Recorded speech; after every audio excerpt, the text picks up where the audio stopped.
नमस्कार दोस्तों, स्वागत है आपके अपने चैनल शांति मार्ग में। तो एक समय की बात है, एक गांव में एक बूढ़ी औरत रहा करती थी। उस पूरी बूढ़ी औरत के परिवार में उसका पति, बेटा और बहू थे। वे लोग बहुत गरीब थे। बूढ़ी औरत के पति की तबीयत भी बहुत खराब रहती थी, लेकिन बूढ़ी औरत रोज नियम से गणेश जी की पूजा किया करती थी। एक दिन गणेश जी महाराज बूढ़ी औरत से प्रसन्न हो गए और उस बूढ़ी औरत के सामने साक्षात प्रकट हुए और बोले, बुढ़िया माई, मैं तेरी पूजा से प्रसन्न हूँ, तुम मुझसे कोई भी वर मांग लो।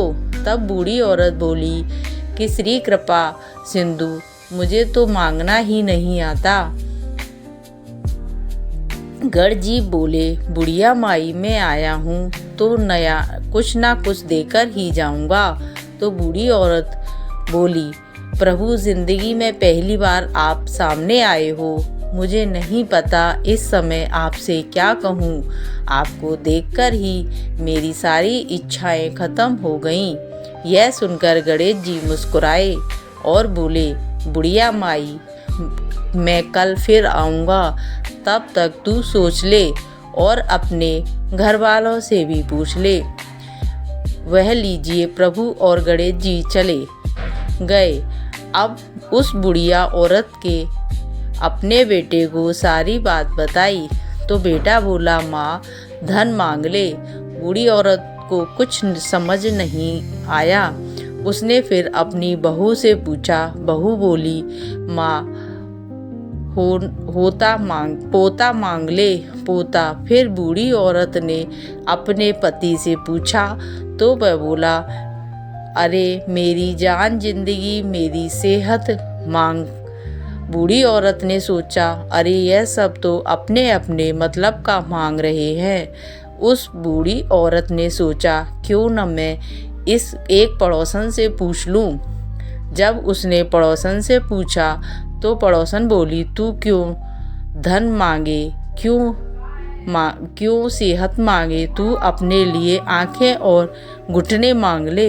तब बूढ़ी औरत घर वापस आई और सोचने लगी, ऐसी चीज़ मांगनी चाहिए जो घर वाले भी खुश हो जाए और मेरा काम भी बन जाए। वह बूढ़ी औरत सारा दिन सोचती रही।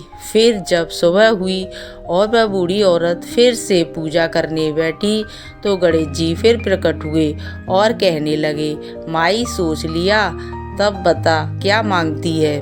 तब वह बूढ़ी औरत बोली, श्री गणेश जी महाराज, दया के सागर, आप ऐसी कृपा करो और मुझे आंखें और घुटने दो ताकि मैं सोने के कटोरे में अपने पोते को अपनी आंखों से दूध पीता देखूं। अमर सुहाग दो, निरोगी काया दोनों और सभी को सुख दो। तब गणेश जी महाराज बोले, माई, तूने तो मुझे ठग लिया, सब कुछ मांग लिया और कहानी है और कहती है कुछ मांगना नहीं आता। अब ठीक है, तथास्तु कहकर भगवान अंतर्ध्यान हो गए। उस बूढ़ी औरत ने सब सुख ही सुख हो गए। एक वरदान से बूढ़ी औरत की जिंदगी बदल गई। जय गणेश जी महाराज। जैसे उस पर बूढ़ी औरत पर कृपा करी, वैसी सब पर कृपा करना। धन्यवाद।